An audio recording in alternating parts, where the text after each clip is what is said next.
Gather round, friends. It's time for Officials' Tales.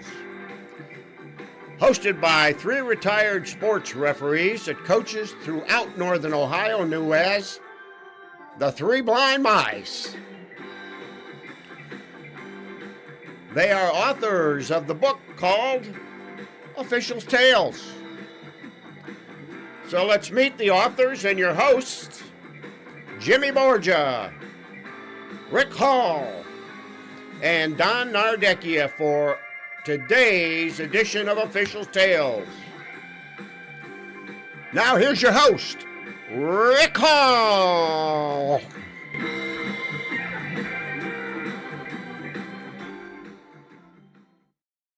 Welcome everybody to Officials' Tales and tonight's special show about March Madness. And we got a special guest, Joe Centers, who was doing reporting while he was at Michigan State and what most people would consider the beginning of March Madness when Larry Bird and Magic Johnson faced off. So before we can get to that, and we have some exciting video to finish the show. Larry Bird stories and a little bit about Magic Johnson. So before we get to all of that, we got to bring in my other two stooges. Nardo, what's going on?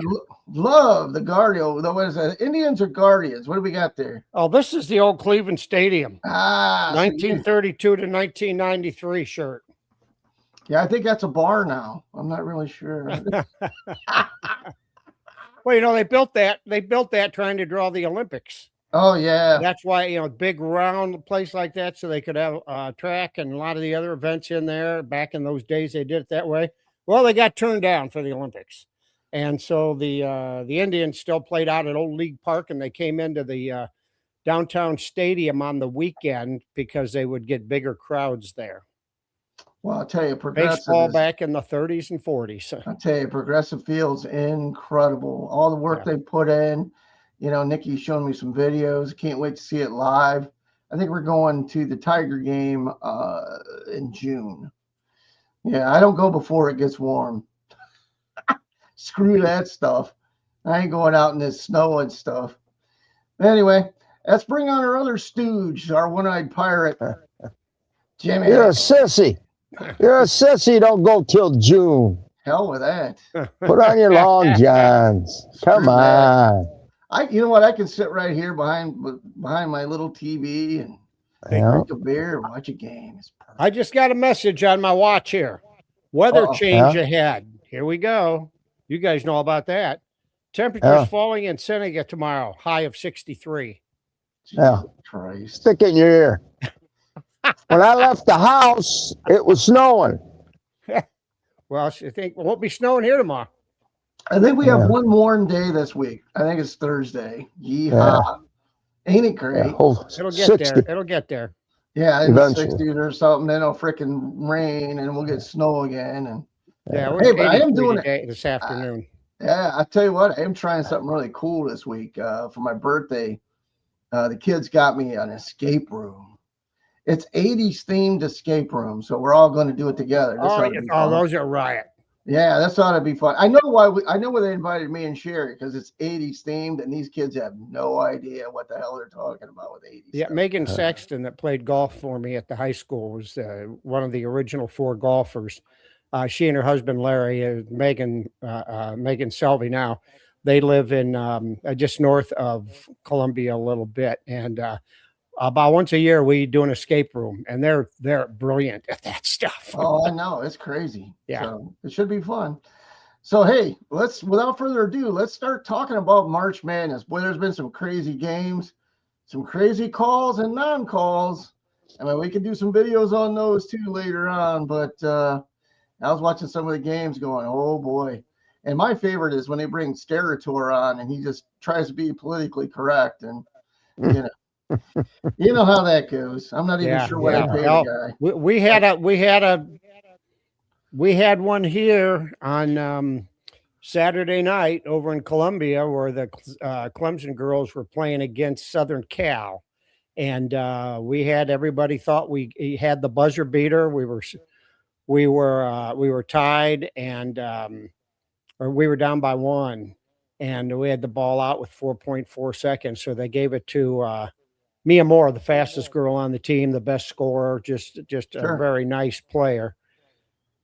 And she flew up the court and let it go from just behind the 3-point line, went down because the Southern Cal girl cut her off and put her to the floor. The ball went in, everybody went nuts. They put the points on the board. The kids are all going crazy. The Southern Cal players were all dejected, and all of a sudden the officials started pointing them back. And so I still don't know the official thing they said. They said, I heard the red light was on. I saw one video, but it was from behind. So you can't tell if her hand was still on the ball or was Right. just behind the ball Yeah, when the red light went on. Somebody said there was 4.4 seconds left, and they don't think they started the clock in time. So that's why they said it was not a good shot. We think. Anyway, who knows? you know, they had a crazy celebration on the floor, and then they had about a 8-10 minutes discussion on everything. And so they said no, score was tied, so we're going to have overtime.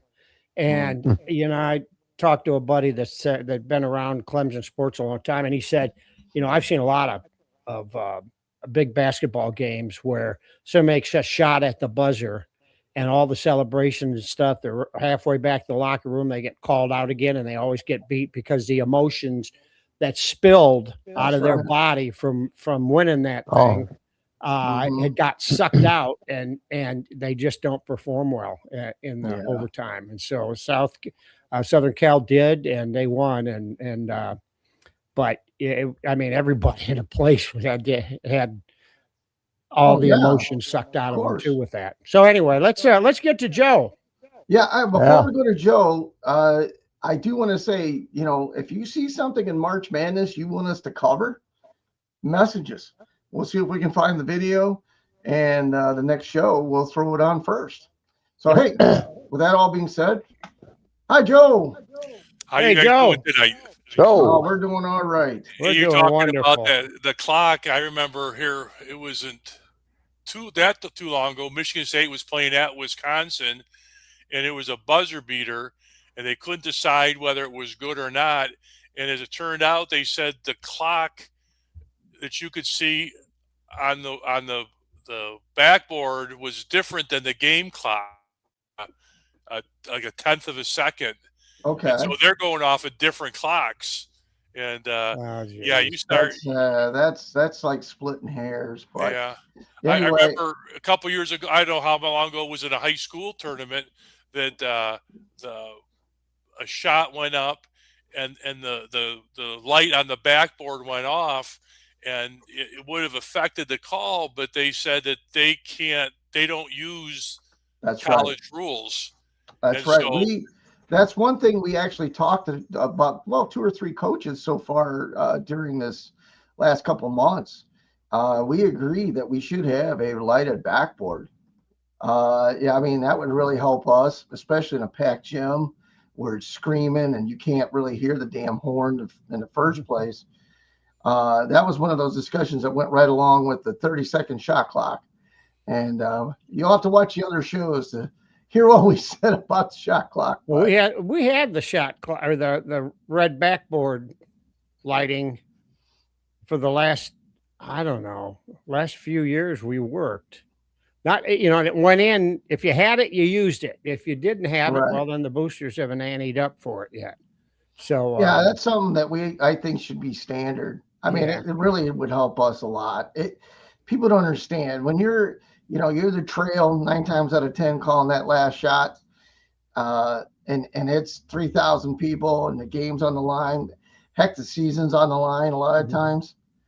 Yeah, every little tool in your tool belt would be great. So anyway, Don, you want to start questioning Joe about his time? Well, yeah, I'm not so much questioning. I'm just gonna start. Joe's a Michigan boy, and I know he grew up north of Detroit a little bit. A little west of Detroit. Livonia. Little west? Yeah. What town was it? Livonia. Oh, Livonia. Oh yeah. All right. Um, so, I mean, was it Michigan State for you for college all the way, or did you have some other Yeah. possibilities? No. I applied a couple other, but it was always Michigan State. We always say it's the university in Michigan that anybody cares about. But uh, I worked for the school paper in high school, and I went right to Michigan State. And I covered it. Worked there the paper for 2 years, and I just happened to be at the right place at the right time. And I don't know if you guys notice in this picture to the left there of Magic Johnson. That's me standing back there. That's right under the number On the one number hand, one. and right behind the guy with the fro down there. Huh? That was back. Yeah. That was back before they had the ladders and they shut the stages and everything. I had a press pass. Well, where all the big shot the writers sat right around the floor. If I was any higher, I'd be outside the door. We were the back row, and they just put up chairs for us, chair and a table. And I was just smart enough that I got my way down there, and with a pass, they let me out on the floor, and you can see they had no ladder. They had to hold them up on their shoulders, and that's how it all came down. But I got to tell you this, this was almost 50 years ago, so I forget what I had for breakfast. So some of these stories I went through I have a big bag of stuff I went through, and you try to get myself up to par, but you know back in the college, I will say the one thing I did miss is that we didn't fly back to the next day, and then I missed it the the the start of the couch burning in East Lansing. That night they had quite a party, Oh and yeah. we got back the next day. I think there's a lot of couches out in the front yards that's still smoldering. Uh, Yeah, I that think was I great think they game. stole that from West Virginia. They do that for like first communions. They burn couches down there. Yeah, So that's about right on. Yeah. yeah, Oh but yeah. like I said, I was in the right place. I got to cover football, and it was a good football. It was a great football season. They beat Michigan, and should have gone to the Rose Bowl, but they're on probation, so we didn't get to do that. And we actually went off probation in in early January, I think, and they had a big party. We had a party for everything, but we had a big party, and they got off just in time for the basketball. But it was uh, it was back when the Big Ten was the Big Ten.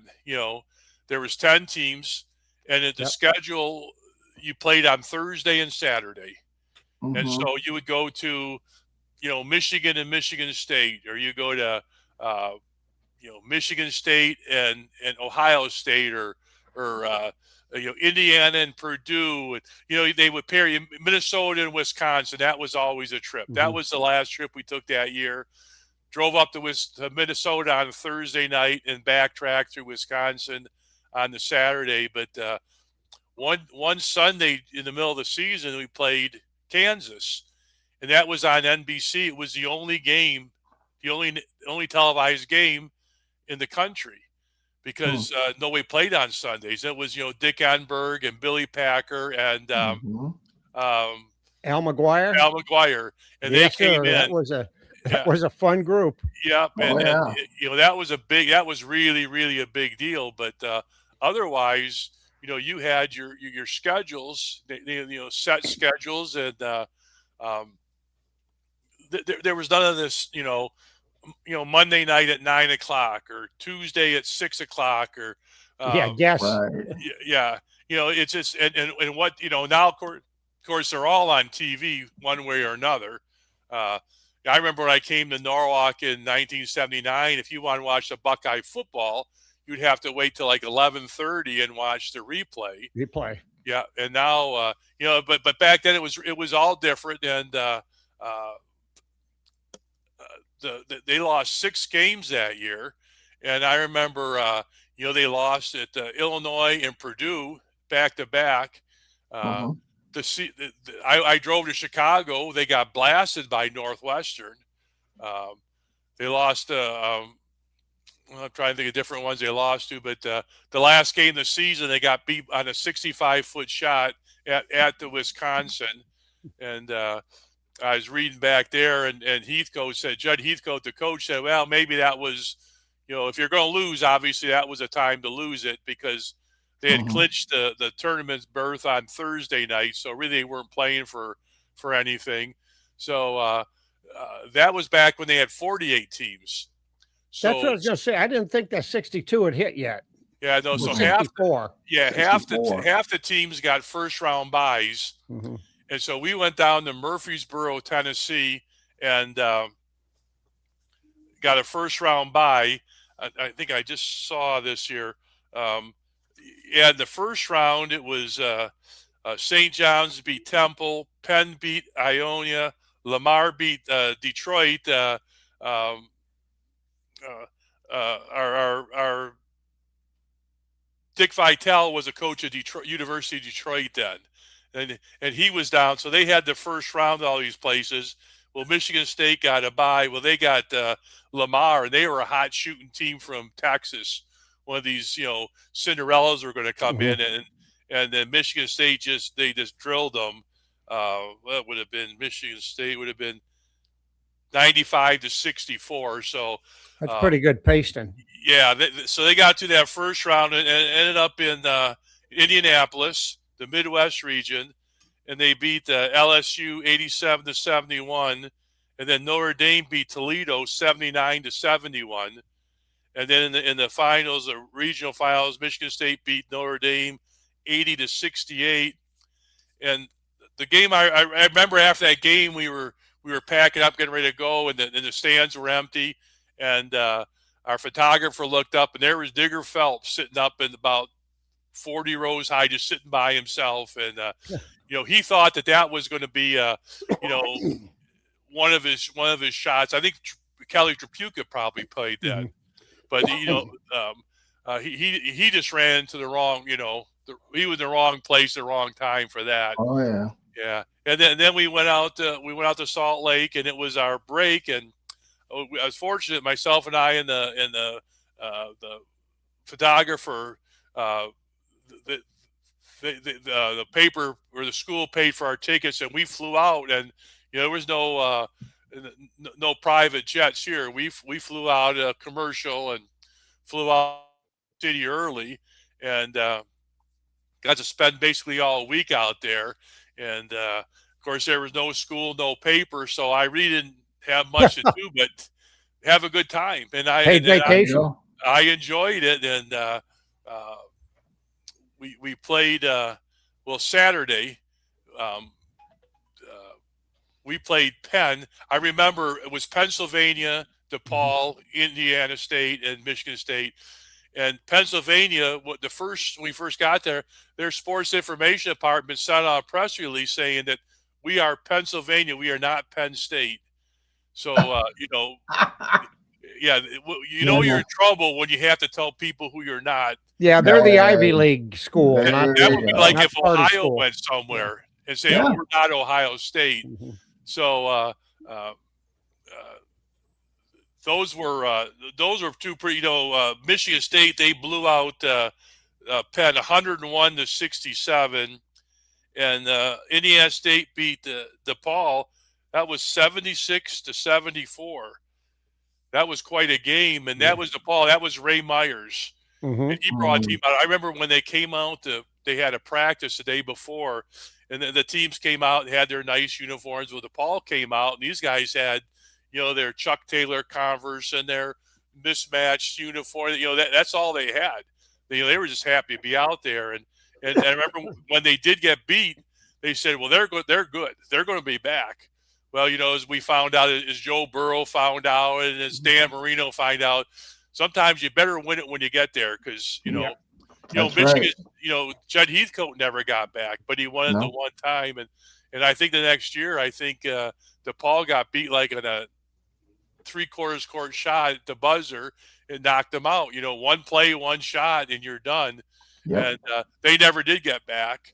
Then, of course, when he left, his son took over, and that worked. That didn't work out. Just It like sure John didn't. Thompson's son Mm.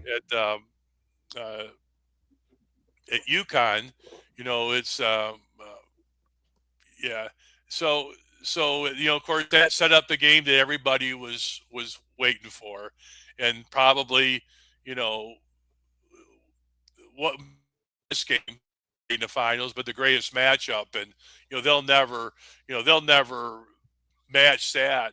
I don't think so. I mean, the whole country was a buzz Oh yeah. about this little team from southern Indiana and Michigan State, and obviously Magic was getting a lot of press, and you thought maybe there were 5 Larry Birds as his opponent, the way everybody talked about Larry Bird, but it was a great matchup, and I think the TV interest that weekend or on that Monday night.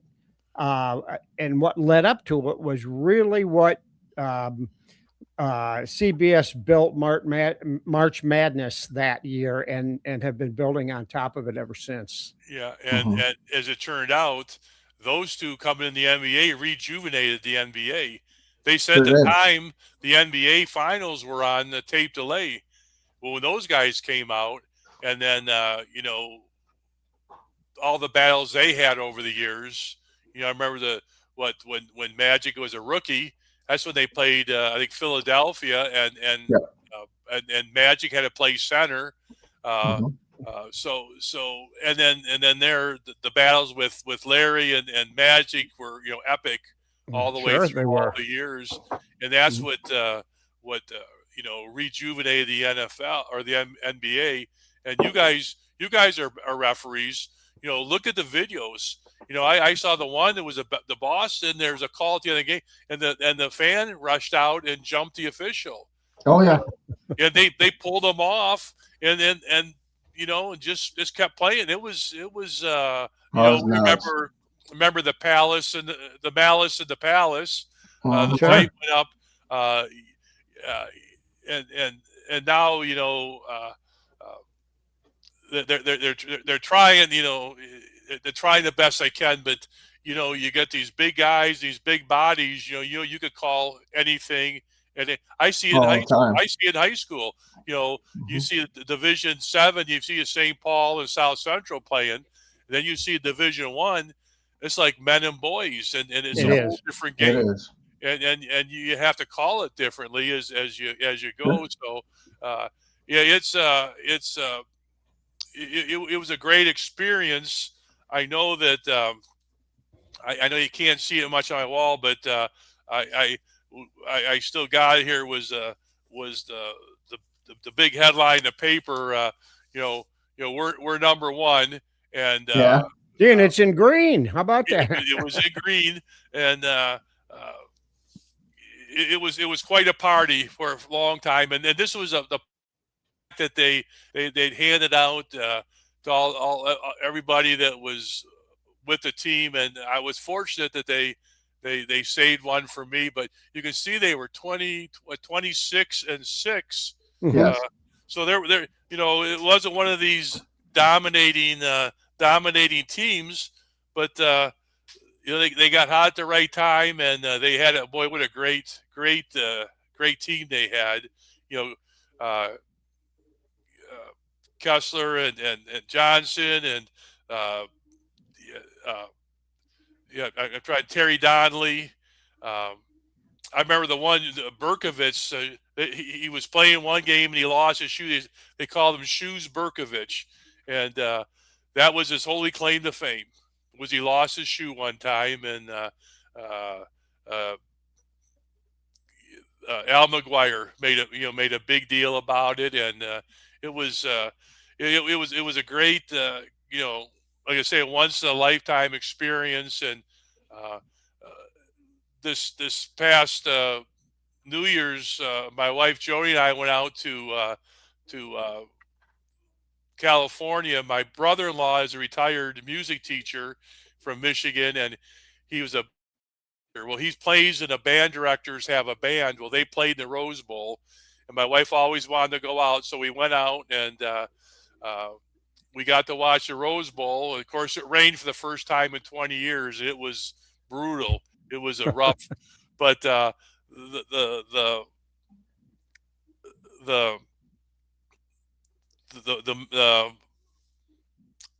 who the guy, the master, not the master of ceremonies, the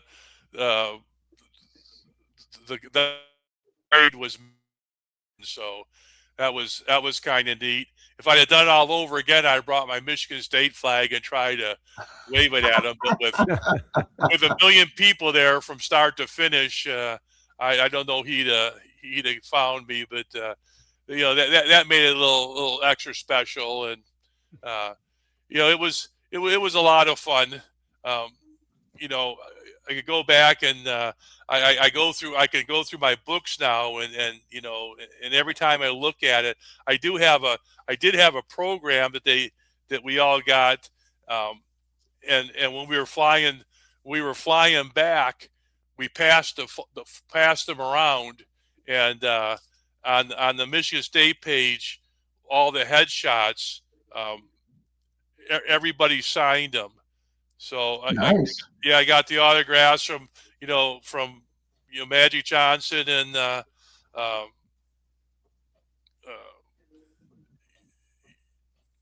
Kelser and Jay Vincent, Terry Donnelly. Yeah, it was kind of cool, and stuff that I keep a lot of stuff, and hopefully when I die, that one of my daughters will keep it, and I don't know, do something with it. So what was I think before we go to the videos here, which we got some really cool, we got a Magic Johnson and a Larry Bird video for both fans. I think what we'd really like to know is, what was your favorite memory of the championship game, or even the run? What is your most memorable time?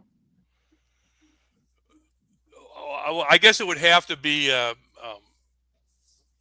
probably after the game, when I remember before the game, when between games, I'd gone down and got something to eat, and I walked out to the floor, and I was eating an ice cream bar, and Judd Heathcote walks by.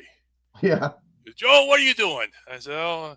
He says, are you even in school? No. Are you working? No. He says, you're a freeloader, aren't you? I said, yes, I am. And I thanked him for it.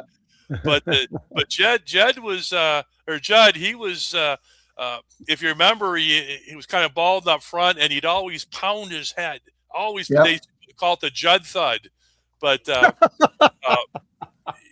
one time, it was a Thursday night game, and we had a real quick turnaround, and they were playing somebody. And after the game, I was up in the press box typing my story, and we had another reporter went down and got the quotes.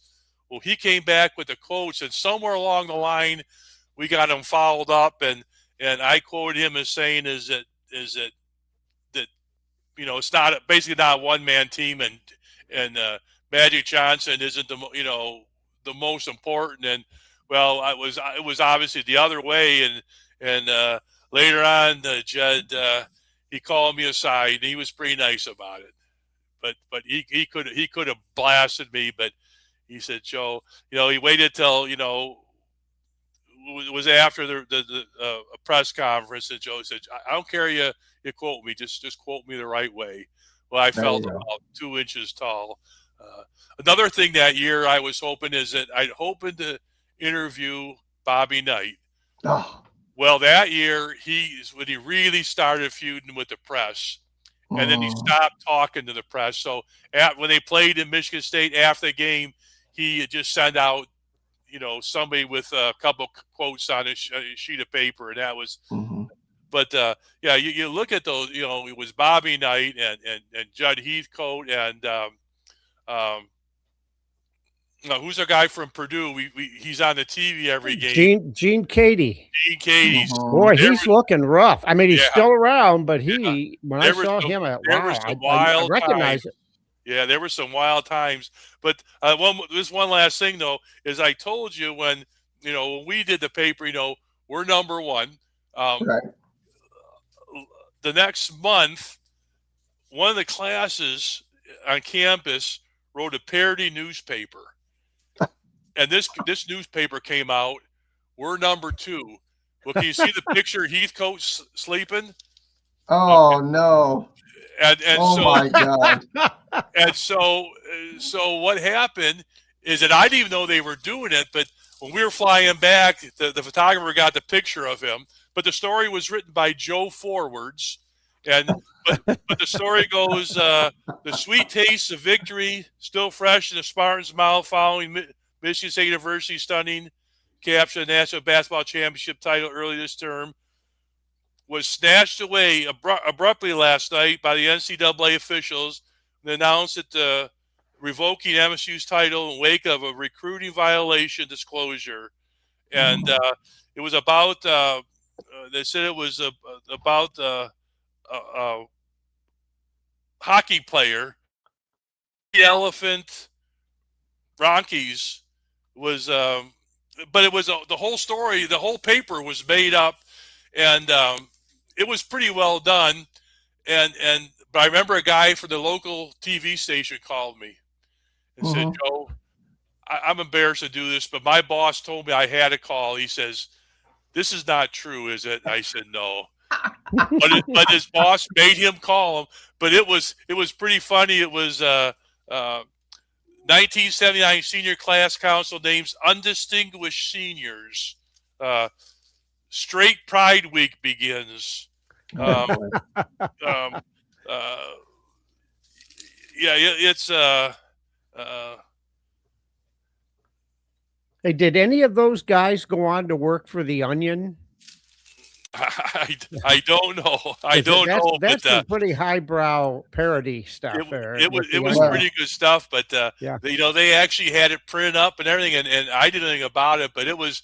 But when that poor guy from the TV station called me and said, well, I just got to ask. And well, Joe, if you were actually a Wolverine, that might have been the case. Well, yeah. Michigan State, no chance. Those guys are all high class. I was actually very fortunate to ride on a dinner theater train with one of the Michigan State defensive coordinators. It's been about 7 years ago. And I had no idea who this guy was. And Sherry and I were on and sitting down, and they happened to be our table mates.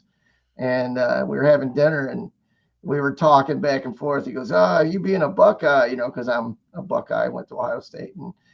And he's like, well, you guys must hate us. I'm like, no, we don't hate the green and white. We hate that blue and yellow shit stain they got going on in Ann Arbor.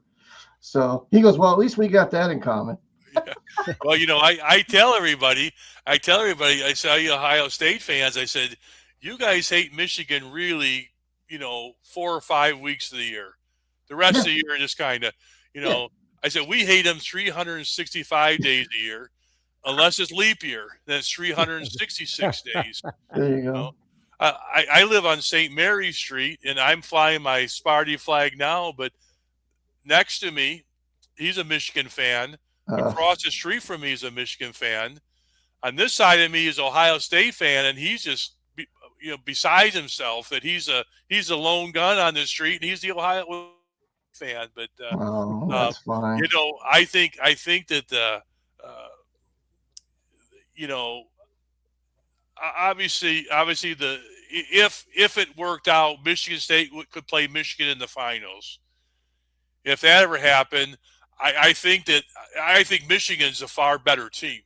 I mean, they might be the best team in the country right now. Oh, and that's what that's the Michigan State. Those guys are all 4 you guys have been with them, and that's what Izzo keeps preaching. But and Don, this with Dave O'Sweeney down there, is that with the NIL, either you got to get in or you got to get out. You can't go halfway. And Michigan, these guys just come out of nowhere. Look at Indiana football. That gone are the days that we sit down before the season and look back. Okay, this is what Michigan has left. This is what Ohio State has back. Okay. it doesn't matter. It's what did they buy? And right now, the what did this start? It started with who's a quarterback from yours from Texas. He got $1 million Yeah, NIL that's right. deal. Yours, yeah. Yeah, Yours, yours started, then Stroud, and then yeah. Yeah. But he got $1 million contract to come from Texas, skip his senior year in high school, leave Texas to come to Ohio State. And I believe that year he played either 5 or 7 snaps, and that was mop up against Michigan State. Well, the next year, all of a sudden, all this money pops up. Well, you remember Jed Clampett. Remember he was shooting for some, what came up, some bubbling fruit? Yeah. That's where the money yeah. is in Texas. And, that's where it's all going to, who's going to get who's going to get the NI. They used to send me letters at Michigan State, send us money for, fill in the blank, a new library, a new journal. Now it says money for a quarterback so we can beat Michigan. Yeah. Michigan is right now, they're rich with NIL money. Michigan State, they got the Phoenix Suns owner played for Izzo.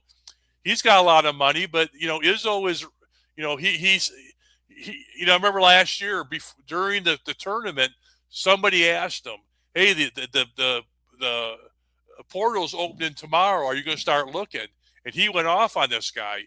Says, "I'm taking care of my guys, and this may hurt me down the road, but I'm going to worry about my guys." Well, as looking this year, as it did hurt him down the road, and so you say what you want. Nick Saban, he wanted no part of it, so he jumps out of it. Yep. Now, some of these guys right away, they're going to get a GM to do all that stuff. But the sport's not like, and I know that the coaches don't like it, but no one stopped them when they were jumping around. Mel Tucker comes to Michigan State, has one good year. They give him a 9-year contract, millions and $90 million contract. Well, next year they had to fire him. Look at LSU. What they had to pay him when they got rid of him last. They're paying these guys, and they feel obligated to give them these long-term contracts just so they won't jump. So but the coaches, they don't like it when the players are doing it. And, like or not, that's the life we live in. Well, in honor of you, Joe, we're going to start with one video before we go to a commercial break. Okay. And it'll be your guy. We're going to go to my man Magic. So away we go. It's a smile that lights up a television screen from here to Bangor, Maine. One of the greatest players of all time, Magic Johnson. It's showtime. He had a passion, an incredible passion to play basketball. He loved the game. He loved to entertain the crowd. Magic's just a great basketball player. He's the best I've ever seen. He was my driving force. I just don't think there'll ever be another 6'9" point guard that smiles while he humiliates you.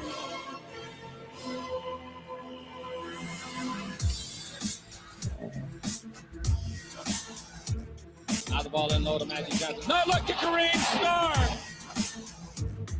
Wow. Lakers, Magic Johnson has it against Sellers. Down the lane. Plays it in. Draws the foul. A spectacular play by Magic Johnson.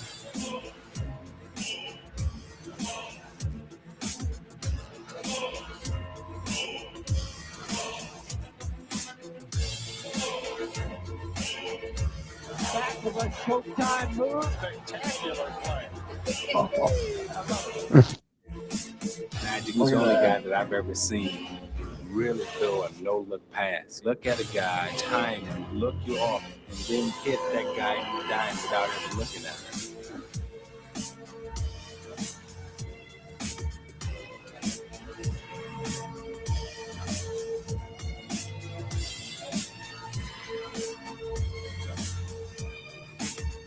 Puts it up with scores on a finger roll. 5 for Kareem first. Kareem turned an ankle. Kareem is hurt.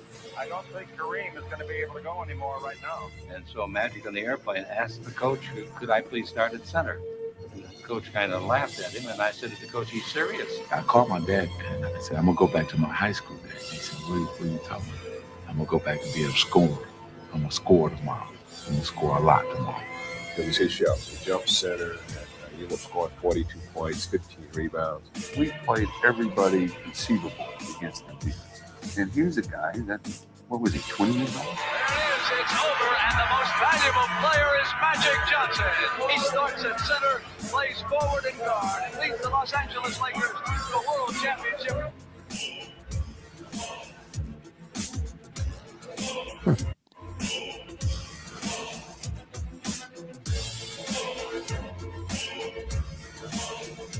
Sensational, dazzling showtime painting by Magic.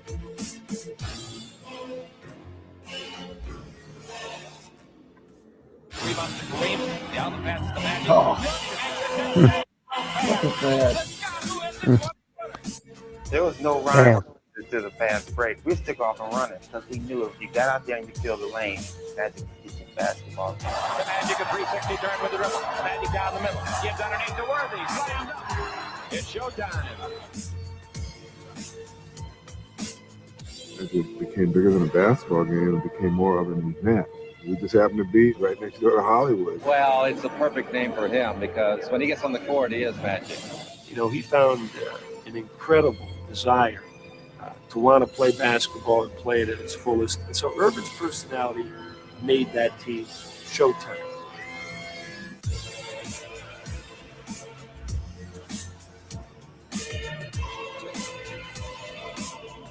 Urban's the type of player that hits you when you're open, and oftentimes he knew you were open before you knew you were. He sees the open man. He knows when to get the ball to the right person, at the right time, at the right place. Wow.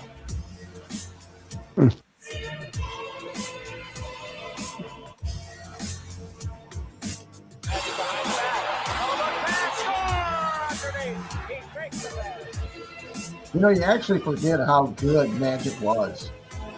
I mean, he's incredible. I mean, look at this stuff. I don't think there's anybody in the league today that could do this. Magic could take a I'll tell you that. of the court. He could be. You know, anybody under 35 has never seen this. He just took a No. snapshot. That's all he needed to take. Look at this stuff.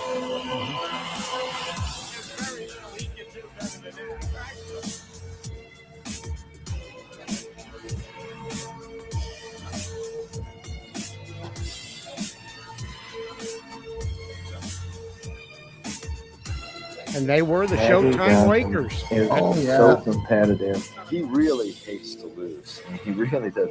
It's a passion with him to win and win at all costs. When the pressure get tight, there are only a few players that want the basketball, and Magic wants the ball. Ball is in the Magic. Magic to the dribble. 3 seconds. 2 seconds. Magic's 18-footer. Wins it. Was he fouled? No. Did he make a miraculous shot? Yes. Has he ever done it before? You bet he has. Will he ever do it again? Time and time again. You've heard of winning time. Well, this is Magic time. When the game's on the line, Magic Johnson always seems to take over. He throws to the other end. So good, and it's knocked away. Loose ball with 15 seconds, and Johnson has it. And he throws up a player. And he goes. Johnson throws up a player.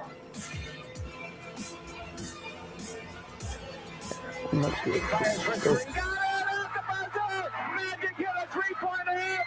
The Lakers win. As long as Larry's on the other side and I'm on this side, it's going to always be that. You always have somebody in life that you want to beat and you want to compete against. And Larry Bird is the guy.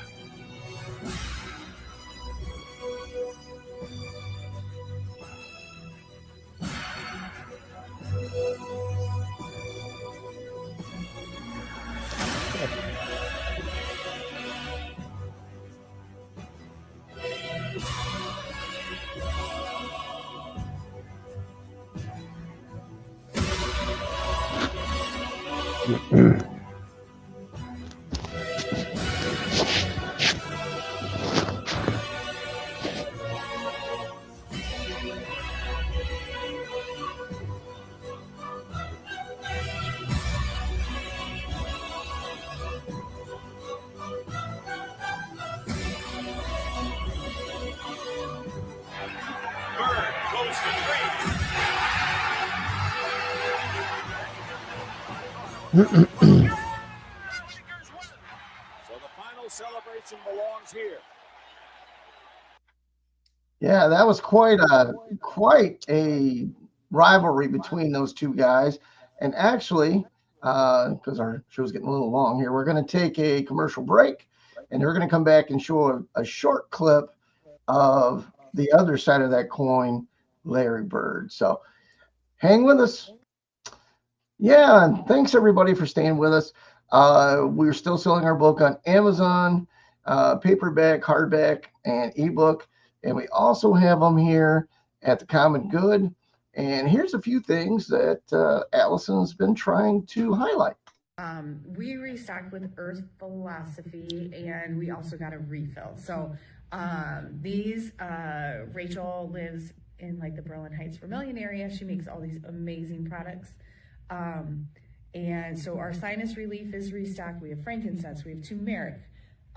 We have these Guardian disinfectant sprays. So this can be a hand sanitizer. It can be a surface disinfector. You can use it on high touch spaces. You can use it to clean your counters, all kinds of things. We have some 2 and 4 ounce, but we now also have a refill for it. So these are really nice containers and things. So we wanted to be able to provide that for people, and she was willing to do that. So that is new. I got it out like at the end of the day yesterday. So that is something new that we have in refill. I'm working down our hand soaps. We now have our eco hand soaps out. So this is a new brand that we're bringing in to replace our rustic strength. So we have a citrus and then a lavender and lime. Those are the two that we are going with right now. We still have some lemon, I always say it wrong, lavender, lemon, coconut, and some citrus bliss, and the citrus and fir we still have. But we're going to be moving more towards this eco brand going forward. So that is out and about. Our dishwashing, we still have some lemon eucalyptus left, and there's a little bit of lemon, orange, and lime, but we have brought out the lavender and lime of the dishwashing, like not dishwasher, but dishwashing soap, and then we'll have a citrus one of that as well. So that is out here, new. They have a lower price point, which we're happy about, and it's a good product. So that's going there. I'm gonna boop, boop, boop, boop around.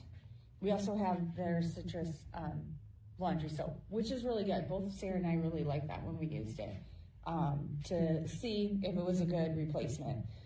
Here's all of our local books and journals. We have quite a bit here.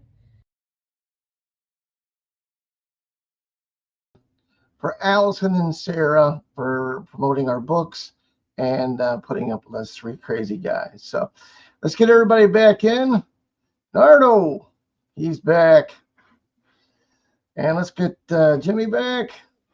There he is. Look at that face. And I think Joe's going to stay with us. And everybody, we're going to now show the other side of that magical duo, Larry Bird. So hang tight, and we're going to get to the Larry tape. Now, we're only going to watch a few minutes of this because it's really long. So bear with me. Enjoy. If you put all of us in a room, Magic, Jordan, myself, and Bird, would probably be the guy who walks out of the room at the end of the day. He'll give it to you any way he wanted to. Shot, puts it on the floor, throws it up, and hits it. Seconds, 2, Bird, a runner. It's good. He was the most motivated player I ever saw. Larry Bird would probably beat the wrong way. Larry Bird is one of the biggest trash talkers ever.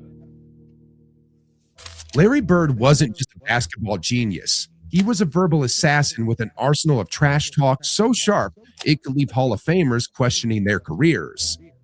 Bird didn't just play the game, he owned it.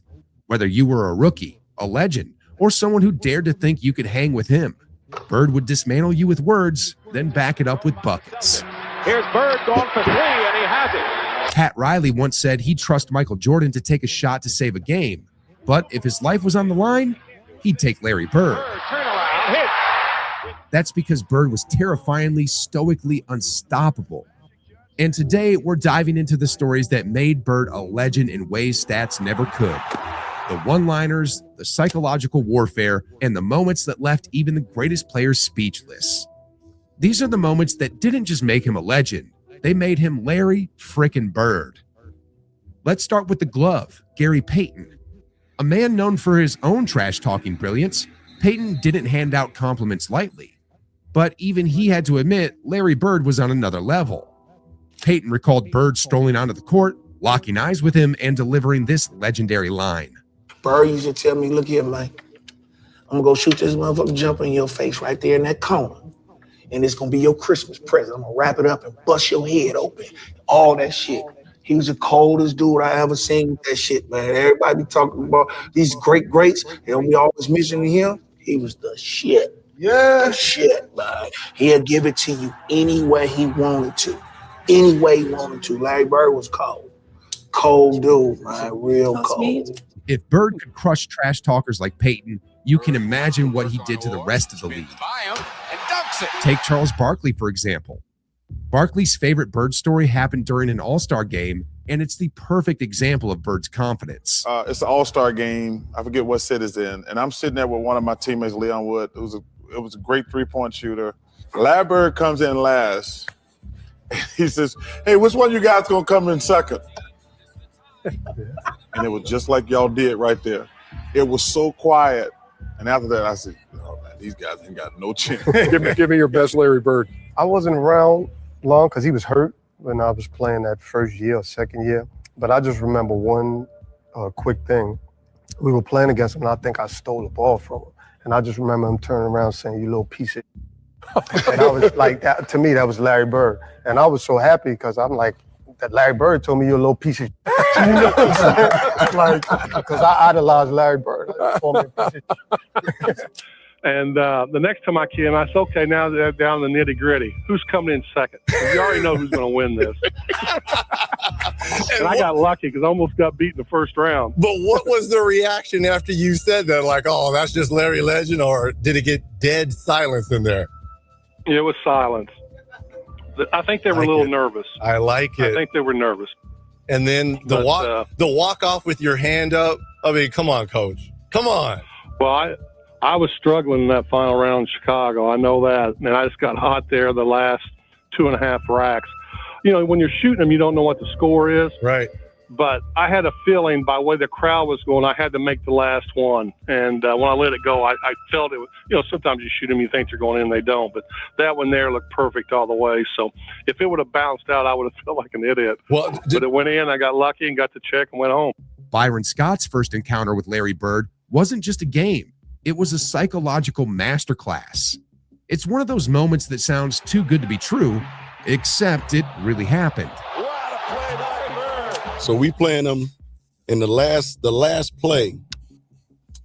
He says to James Worthy, he says, you guys don't have to worry about it. I'm going to go right over there that corner. He said, they're going to set a screen for me. We're taking the ball out. He said, I'm going to curl right over. And he's telling us to play. He's telling us to play before they even take it out. He said, I'm going to go right over to that corner and I'm going to catch it, I'm going to shoot it, and I'm going to tie the game or win the game, whatever the case may be. They take the ball out, and I think it was either Danny or DJ, the late, great DJ. Yeah. Take the ball out, man curl right to the corner, caught the shot, shot a three, and game made over. it. Open his aim. Bird goes for 3. It's like, are you effing kidding me? It's my Larry Bird story. Larry didn't just tell you what he was going to do, he made sure you watched him do it. Isaiah Thomas learned real quick that Larry Bird wasn't just a trash talker, he was an equal opportunity offender. On the All the Smoke podcast, Isaiah shared a moment that had him completely floored. Larry used to always call me Cheesy, right? He's like, Cheesy, who guard me? And I was like, I got Kelly, I got Lamb, I got Benson. He's like, you ain't got no brothers? He's like you? He's like you? Disrespecting me. That's what he said. Straight up. That's exactly what he said.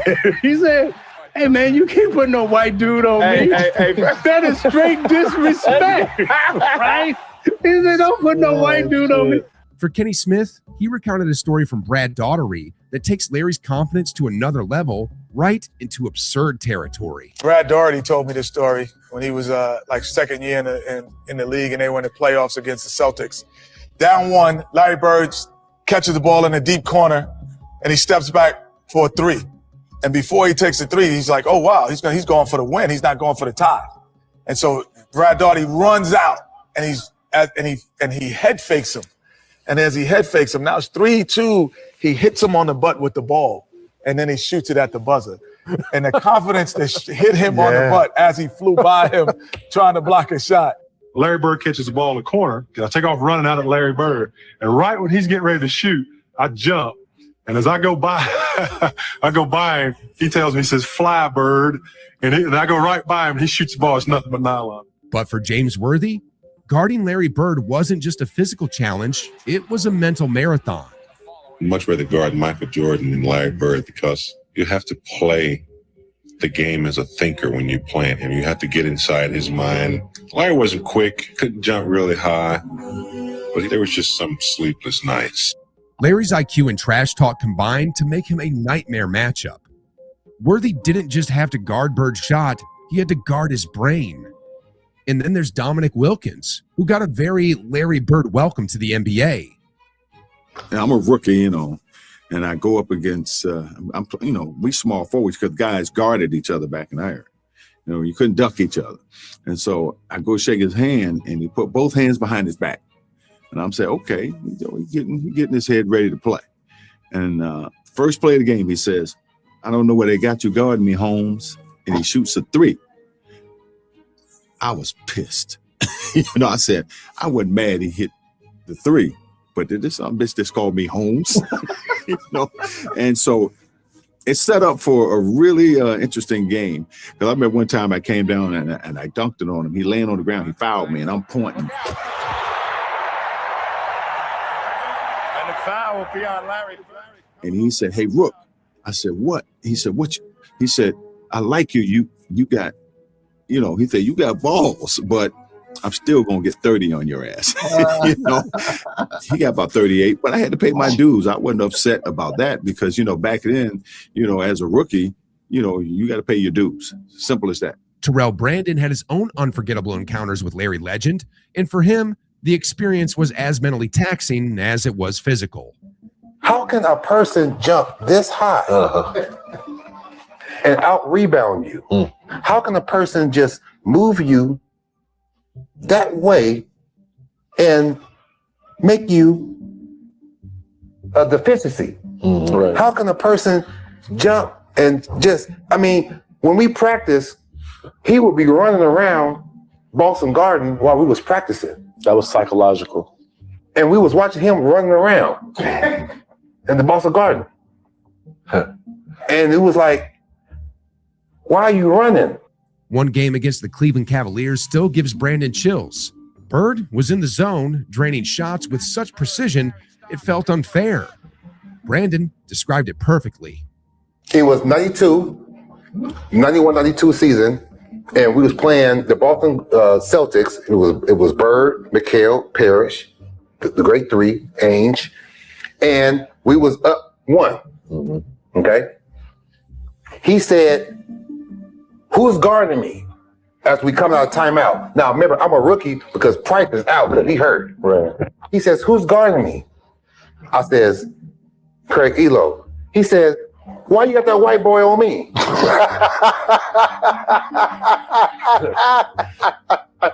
Don't put no white boy on me.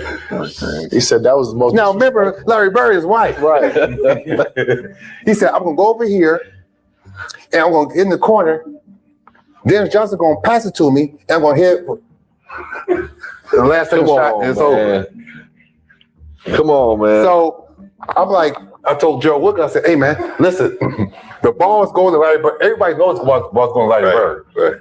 Just do whatever you can. Craig, Gerald, just cover him. Right. All Bird did was go like this. See, it's leverage. It's not how strong you are sometimes. It's leverage. Yeah. He said, now look how hard that is. Yeah. Now somebody strong can go, yeah, right? Right. Right. You see how your demeanor went? That's all I need, TB. Right. Enough space against the ball. Yeah. And you know his fingers was all broke. Right. He hit the shot. All his chemical, all them, he was getting them off of like this. He walked off and said, legend. Well, so what do you guys think of that? Boy, was that something else or what? There's a whole bunch more, but we're getting long on the show. So, man, that was something special. But we got to see the two guys, in our opinion anyway, that started the March Madness. So before we go, Jimmy has a little special present for Don. So here we go. Hang tight. Well, go ahead, Jimmy. I really hope you enjoy this one. I think I got one on you now. Now let's not think of what it said underneath the picture, because I texted Billy yesterday and told him that we were going to have this on. So it said under the article, or the photo of Don mopping the floor while we were working to St. Paul at Sandusky St. Mary's. It said that local official Don Ardecchia does it all, blah, blah, blah. And then it says, rumor has it that he was mopping up after his partners, Jim Borgia and Billy Seitz. And that is exactly what it was. It was a rumor. So let's not get anything. I know Don's biting at the bits to get talking. We got you. Yeah, there you go. Right here. Yeah, it don't mean nothing. Don't mean nothing. It don't mean nothing. Some thought said rumor. It doesn't say some thought it was a rumor. It says some thought he was mopping up after his partners, Jim Borgia and Billy Seitz, but that was just a rumor. Yeah. Right. Yeah. That he was mopping up after us. Yeah. Well, hey, thanks, Joe, for joining us and enjoying the videos. We're going to get out of here as we're getting long. I want to thank everybody for watching us. And, hey, have a great week, guys. And God bless. Enjoy the games. That's all, folks.